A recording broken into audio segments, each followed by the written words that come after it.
बिस्मिल्लाहिर्रहमानिर्रहीम। आज का हमारा जो टॉपिक है जो हम देखने जा रहे हैं वो है एडवांटेजेस ऑफ डाटाबेस सिस्टम। ये काफ़ी इंपॉर्टेंट टॉपिक है। इसमें जैसे कि हम देखेंगे कि डाटाबेस जो यूज़ कर रहे हैं उसके क्या क्या फ़ायदे हैं, हम इसको क्यों यूज़ कर रहे हैं। जैसा कि आप जानते हैं कि डाटाबेस सिस्टम जो है वो उससे पहले हम फाइल सिस्टम जो है वो यूज़ करते रहे हैं। तो डाटाबेस सिस्टम जो है वो एडवांस सिस्टम है डाटा को स्टोर करने का, डाटा को सेव करने का। तो ये जो सिस्टम है ये बहुत ज़्यादा फास्ट और टाइम सेविंग है, इसके हमें बहुत ज़्यादा फ़ायदे हैं। तो वही फ़ायदे जो हम वो आज हम देखने जा रहे हैं। तो देखते हैं इसके जो फ़ायदे हैं वो हमारे कौन कौन से हैं। तो सबसे पहला जो पॉइंट है हमारे पास वो है डाटा इंडिपेंडेंस।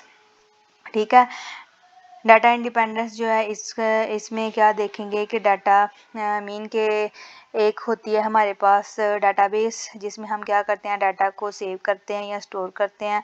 दूसरा हमारे पास होता है एप्लीकेशन प्रोग्राम। एप्लीकेशन प्रोग्राम जो है वो क्या होता है, इसमें बेसिकली एप्लीकेशन जब हम डाटाबेस बनाते हैं तो उस जो भी लैंग्वेज हम डाटाबेस को बनाने के लिए यूज़ करते हैं, मीन के जो भी हम कोडिंग के लिए लैंग्वेज को चूज़ करते हैं, वो एसक्यूएल में भी करनी हो या फिर जावास्क्रिप्ट जब कोई भी यूज़ करते हैं, तो वो जो भी कोडिंग फाइल होगी वो हमारे पास किस में पड़ी होगी, एप्लीकेशन प्रोग्राम में। डाटाबेस में हम क्या करते हैं कि डाटा जो है वो उसको सेव करते हैं, स्टोर करते हैं। तो और डाटाबेस मैनेजमेंट सिस्टम क्या करता है, ये डाटा को मैनेज करने के लिए जो हम सिस्टम यूज़ करते हैं वो हमारे पास होता है डाटाबेस मैनेजमेंट सिस्टम।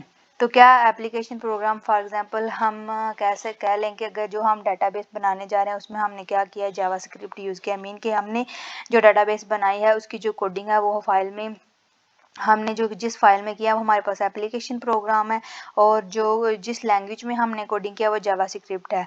सिमिलरली हम जो भी ऐप जो यूज़ करते हैं, आप एडवांस जो एप्लीकेशन आजकल जो जैसे व्हाट्सएप कह लें, मैसेंजर, फेसबुक वगैरह और भी जितनी ऐप्स हैं, गेम्स वगैरह हैं जितनी भी, तो इनके पीछे क्या होती है, कोडिंग होती है। तो इस कोडिंग जो वो सारी कोडिंग जो है वो हमारे पास है, हमें शो नहीं हो रही होती, वो बैक हैंड होती है। तो वो कोडिंग जो है हमारे पास किसमें होती है, एप्लीकेशन प्रोग्राम में। उसमें हमने कोडिंग की होती है कि हमने साइन इन जो करना है या फिर साइन अप करना है, तो कौन सा बटन जो हम इसको प्रेस करेंगे तो साइन इन होगा या साइन अप होगा, या फिर कौन सा बटन है जिसको प्रेस करने से वीडियो कॉल होगी, ऑडियो कॉल वगैरह जो है जितनी भी है, ये सारी जो है वो कोडिंग होती है बटन्स के पीछे। ठीक है, तो ये सारी की सारी जो है वो हमारी कोडिंग होती है, और ये कोडिंग जो है वो किस में होती है, एप्लीकेशन प्रोग्राम में। तो एप्लीकेशन प्रोग्राम में होती है।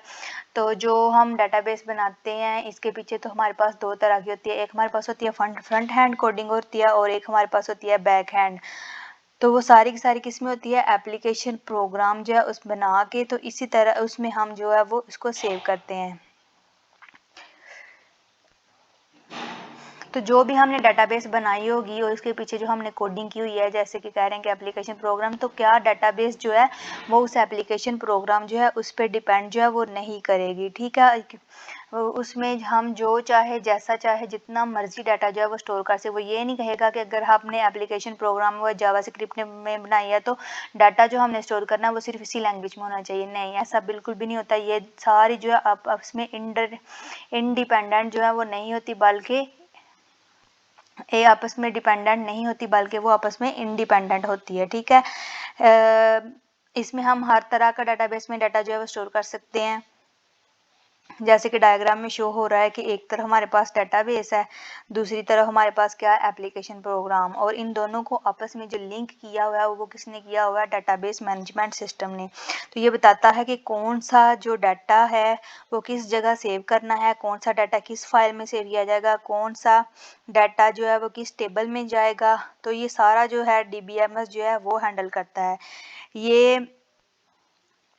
ये जो आप देख रहे हैं एप्लीकेशन प्रोग्राम, जब हम कोई भी कमांड देते हैं कि कोई भी डाटा हमने ओपन करना है, कोई भी डाटा जो है वो हमें शो करवाया जाए, किसी भी डाटा में हमने एडिशन करनी है या फिर उसको रिमूव करना है, तो हम क्या करेंगे, एप्लीकेशन प्रोग्राम को कमांड देंगे। तो वो आगे जाके किससे लिंक करेगा, रिक्वेस्ट करेगा DBMS को, कि जो भी काम होगा वो DBMS को रिक्वेस्ट करेगा। DBMS रिक्वेस्ट जो है वो डाटाबेस सिस्टम के पास ले जाए, तो जो भी काम होगा, एडिशन, सब्ट्रैक्शन, जो भी फाइल ओपन करनी होगी तो वो फिर डाटाबेस में ओपन की जाएगी।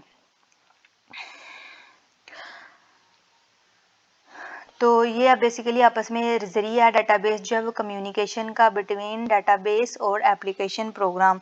तो इन दोनों में जब भी कम्युनिकेशन करनी है वो DBMS के ज़रिए ही करनी है। तो ये चीज़ें बताई गई हैं कि डाटा इंडिपेंडेंस में कि दोनों चीज़ें जो है वो किसी पर भी डिपेंड जो है वो नहीं करती, ना एप्लीकेशन प्रोग्राम जो है वो डाटाबेस पे डिपेंड करता है और ना ही डाटाबेस जो है एप्लीकेशन प्रोग्राम पे डिपेंड करता है। ठीक है, दूसरा जो पॉइंट है वो हमारे पास है सपोर्ट कम्प्लेक्स डेटा रिलेशनशिप्स।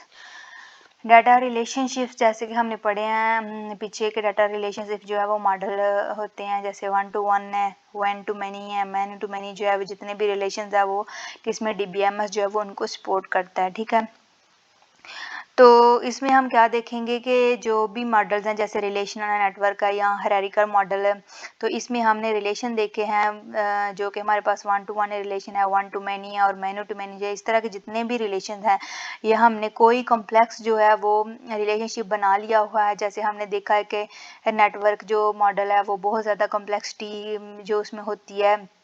उसके अलावा हमने जो डाटा है वो बहुत ज़्यादा डाटाबेस में जो बनाया हुआ है वो बहुत ज़्यादा कॉम्प्लेक्स है जैसे नेटवर्क मॉडल। तो ऐसा नहीं होता कि जो डाटाबेस है वो उसको सपोर्ट नहीं करेगा।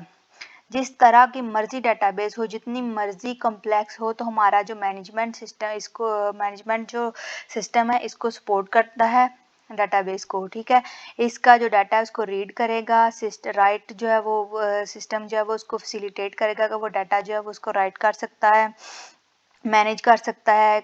जो उसकी कम्प्लेक्सिटी है वो जो है वो ये नहीं कहेगा कि डाटा जो बहुत ज़्यादा कम्प्लेक्स है जी मैं हैंडल नहीं कर सकता, ऐसा बिल्कुल भी नहीं होता। डाटाबेस जो है वो मुकम्मल तौर पर फैसिलिटेट करता है कि हम जो कम्प्लेक्स डाटा उसको भी हैंडल कर सकते हैं। ठीक है, अगला जो हमारा पॉइंट है वो है सोफिस्टिकेटेड डाटा सिक्योरिटी फीचर्स। यानी कि जो डाटा हमारे पास डाटाबेस में पड़ा हुआ है, फॉर एग्जाम्पल अगर हम बैंक की बात करें तो बैंक में बहुत ज़्यादा सेंसिटिव डाटा जो है वो पड़ा होता है। जैसे कि अमाउंट है वो बहुत ज़्यादा जो है वो एक बंदे की जो है वो आप कह लें कि जो अमाउंट है लार्ज अमाउंट पड़ी हुई है, किसी का उधर एड्रेस है, फ़ोन नंबर है, जाहिर सी बात है जिसका अकाउंट होगा उसके बारे में कंप्लीट इन्फो जो है वो होगी। लेट्स सपोज कि ये डाटा जो है किसी गलत हाथ में चला जाए तो वो क्या करेगा, इजीली इसको ट्रांजैक्शन जो है वो कर सकता है। मीन के वो जो डाटा जो उसकी इजीली जब उसे पता होगा उसके बारे में तो वो इजीली जो बैंक से है वो अमाउंट की जो ट्रांजैक्शन है वो कर सकता है। डाटाबेस जो है वो हमें सिक्योरिटी प्रोवाइड करता है, अलग जो है वो हमें कोड देता है। जैसे हम एप्लीकेशन कोई भी ऐप जो है वो डाउनलोड करते हैं तो वो हमारे पास जो हम पहले वो कोड सेंड करते हैं उसके बाद वो हमें अलो करते हैं। इसी तरह से वो क्या करता है, डाटाबेस जो है वो हमें फैसिलिटेट करता है, हमें फैसिलिटी प्रोवाइड करता है, हमें सिक्योरिटी प्रोवाइड करता है ताकि हमारा जो डाटा है वो सिक्योर हो जाए। जैसे कि हमारे मोबाइल हमें सिक्योरिटी देता है लॉक स्क्रीन का कह लें आप, तो लॉक स्क्रीन में क्या होता है हम पिन लगा सकते हैं, पासवर्ड लगा सकते हैं, इसके अलावा फिंगरप्रिंट वगैरह।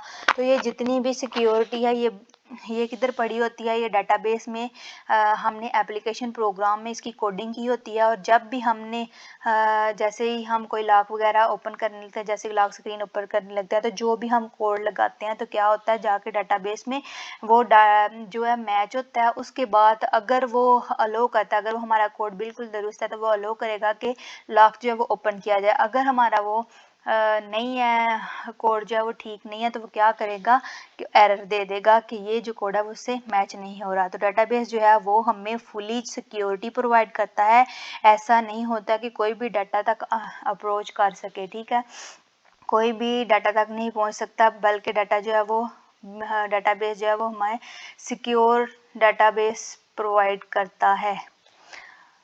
अगला हमारा जो पॉइंट है वो है डाटाबेस बैकअप रिकवरी। जैसे कि नाम से ही श्योर है रिकवरी, कि अगर हमारा कोई डाटा लॉस्ट हो जाता है अनफॉर्चुनेटली तो हम क्या कर सकते हैं, डाटाबेस में हमने बैकअप रखी होती है तो डाटाबेस को हम दोबारा से जाके रिकवर जो है वो कर सकते हैं। ठीक है, तो हमारा पॉइंट देखते हैं डाटाबेस बैकअप एंड रिकवरी।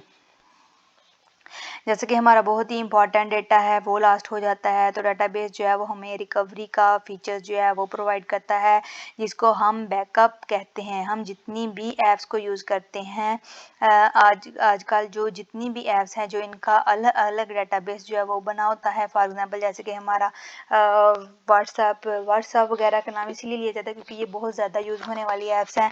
तो जैसे हम व्हाट्सअप वगैरह में मोबाइल में क्या करते हैं कि मोबाइल वगैरह चेंज करते हैं तो डाटा हमारा जो है वो हमसे डिलीट हो जाता है या लॉस्ट हो जाता है। हमने क्या होता है गूगल पे जैसे बैकअप रखी होती है, गूगल ड्राइव बनाई होती है, इसी तरह से हमने बैकअप में जाकर जो सारा डाटा जो इसको दोबारा से हासिल कर सकते हैं। तो हम कह सकते हैं कि डाटाबेस जो है वो हमें रिकवरी के फीचर जो है वो प्रोवाइड करना है ताकि जो हमारा लॉस्ट डाटा है उसको हम दोबारा से हासिल कर सकें।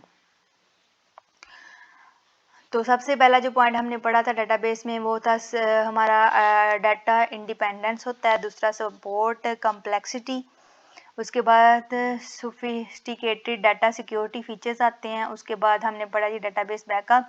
हमारा जो लास्ट टॉपिक है, लास्ट जो फीचर है इसका, लास्ट एडवांटेजेस है डेटाबेस का वो है एडवांस कैपेबिलिटीज़।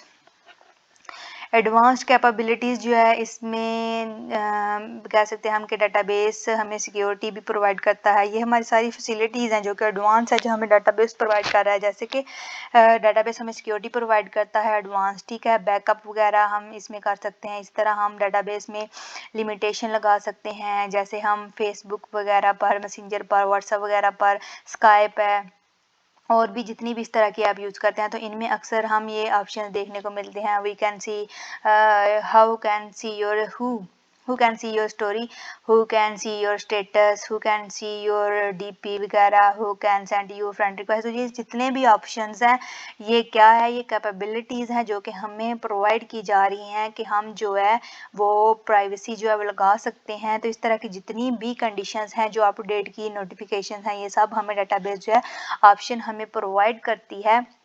इसके अलावा बात की जा रही है एडहॉक की। एडहॉक क्या होता है, एडहॉक की बात की गई है तो इस तरह की जो भी एक ऑप्शन जो होती है एक कि आप थोड़ी देर जो है ऑफलाइन भी काम कर सकते हैं। जैसे हम किसी को मैसेज वगैरह सेंड करते हैं तो वो मैसेज जो है वक्ती तौर पर जो है वो डेटाबेस में पड़ा रहता है।